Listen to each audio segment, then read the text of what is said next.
Assalamualaikum warahmatullahi wabarakatuh. Kami dari kelompok 9. Di sini kami akan memaparkan laporan proyek kami mengenai pengembangan sistem informasi pembayaran kuliah pada Universitas Nasional Pasim.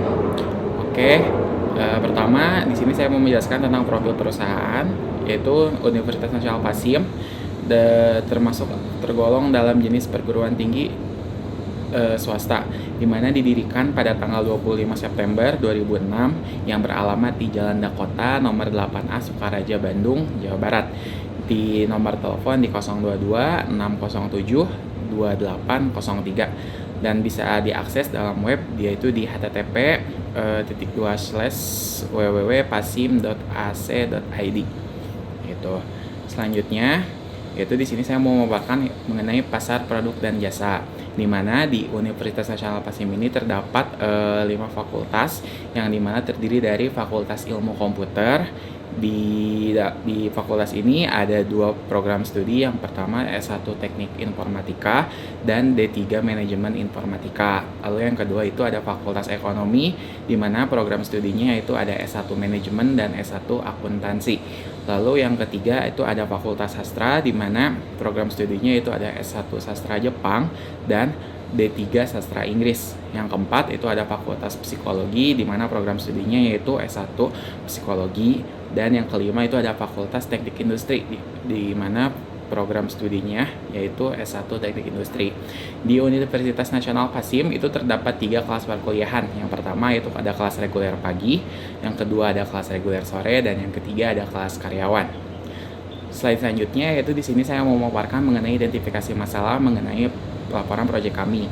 Yang pertama itu beberapa mahasiswa terkadang lupa membayar dan nggak tahu berapa tunggakan atau sisa biaya kuliah mereka yang belum dibayar. Lalu yang kedua itu seperti pas menjelang UTS atau UAS, para mahasiswa selalu menanyakan kepada bagian keuangan kampus mengenai berapa yang harus mereka bayar. Lalu yang ketiga itu pada saat pengisian KRS, antrian di bagian keuangan itu selalu padat, sehingga akan mempersulit untuk masuk ke dalam ruangan kelas karena dekat ruang bagian keuangan. Karena dekat ruang bagian keuangan itu adalah akses masuk ke dalam ruangan kelas. Assalamualaikum warahmatullahi wabarakatuh. Saya Gialtalisa Media dari mahasiswa dari jurusan manajemen, akan menjelaskan tentang pengembangan sistem informasi pembayaran kuliah di Universitas Nasional Pasim, bagian dokumen analisis. Untuk membuat database sistem informasi pembayaran kuliah, ada data-data yang dibutuhkan, diantaranya sebagai berikut. Yang pertama, nama dokumen, yaitu data mahasiswa, sumbernya dari akademik, deskripsinya untuk melakukan registrasi. Elemen datanya terdiri dari nama mahasiswa, nomor induk mahasiswa, jurusan, fakultas, dan kelas. Yang kedua, nama dokumen, yaitu data petugas keuangan, sumbernya dari akademik juga, deskripsinya untuk melakukan proses login sistem. Elemen datanya yaitu nama petugas, nomor induk petugas, dan juga jabatan.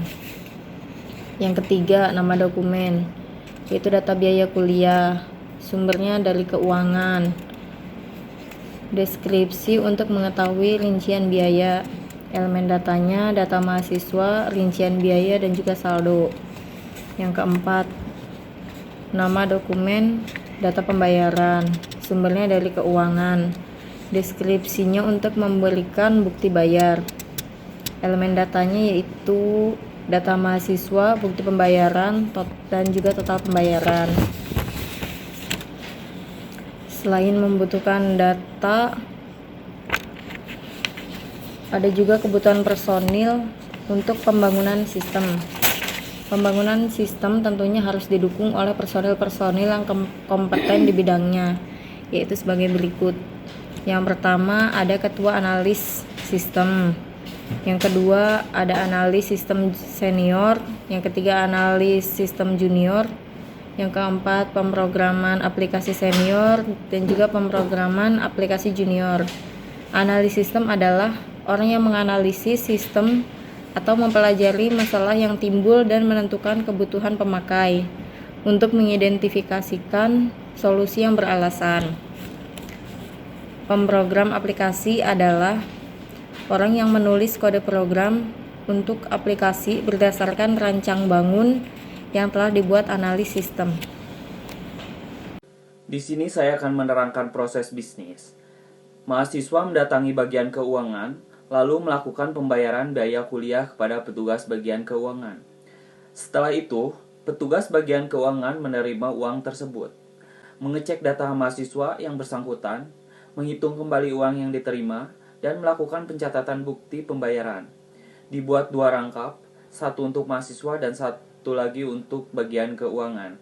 Di sini juga saya akan menerangkan alur plot map. Mahasiswa mendatangi bagian keuangan, bila akan melakukan pembayaran biaya kuliah, mahasiswa langsung memberikan uangnya. Setelah itu, dicek kembali oleh petugas bagian keuangan. Lalu, petugas keuangan melakukan input data pembayaran dan mencetak bukti pembayaran, lalu memberikan bukti pembayaran kepada mahasiswa tersebut. Jika mahasiswa tidak melakukan pembayaran biaya kuliah, maka mereka akan bertemu dengan bagian konseling. Setelah itu, petugas bagian konseling melihat track record pembayaran mahasiswa yang bersangkutan, lalu melakukan konsultasi. Di sini juga saya akan menerangkan alur diagram konteks. Mahasiswa melakukan pembayaran, kemudian masuk ke dalam sistem informasi pembayaran, kemudian bagian keuangan mengambil data pembayaran dari sistem informasi. Pembayaran lalu memeriksa data mahasiswa dalam sistem informasi pembayaran. Setelah itu, bagian keuangan memberikan bukti pembayaran biaya kuliah kepada mahasiswa. Terima kasih. Baiklah, di sini saya akan menjelaskan tentang estimasi biaya yang terdiri dari tabel estimasi biaya pembuatan dan pengembangan sistem informasi. Yang pertama, nama biaya, yang kedua kuantiti, harga, dan jumlah. Di posisi yang nomor 1 ada komputer dengan kuantiti 3, harga 4.990.000 dengan jumlah 14.997.000. Yang kedua laptop dengan kuantiti 2 dengan harga 3.799.000 dengan jumlah 7.598.000. Yang ketiga internet dengan kuantiti 1 dan harga 2.990.000 dan jumlah 2.990.000. Yang keempat salary analisis sistem senior dengan kuantiti 1, harga 6.500.000 dan jumlah 6.500.000. Yang kelima salary analisis sistem junior dengan kuantiti 1 dan harga 3.100.000 dan jumlah 3.100.000. Yang keenam salary pemrogram aplikasi senior dengan kuantiti 1, harga 8.500.000 dan jumlah 8.500.000. Yang ketujuh salary pemrogram aplikasi junior dengan kuantiti 1, harga 3 juta dan jumlah 3 juta. Jadi total semuanya ada 46.685.000. Di sini saya akan menjelaskan tentang kesimpulan dari presentasi kelompok kami. Berdasarkan analisa dan penelitian dalam penyusunan laporan proyek ini pada Universitas Nasional Pasim, serta merancang usulan sistem baru dan sedikit pembenahan pada sistem lama, dan melihat sistem pada saat ini pada Universitas Nasional Pasim dapat disimpulkan bahwa yang pertama, permasalahan sistem yang sedang berjalan pada Universitas Nasional Pasim saat ini adalah masih dilakukan secara manual, sehingga di dalam penyajian informasinya seringkali tidak efektif dan efisien. Yang kedua, dalam proses pengolahan data yang banyak membutuhkan alat bantu komputer yang dapat mengakses data dengan cepat, membuat informasi biaya dan pembayaran kuliah di Universitas Nasional Pasim.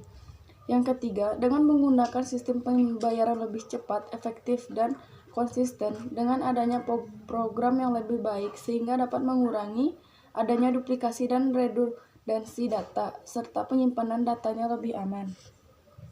Terima kasih, sekian presentasi dari kelompok kami. Mohon maaf apabila ada yang kurang jelas. Semoga bermanfaat. Wassalamualaikum warahmatullahi wabarakatuh.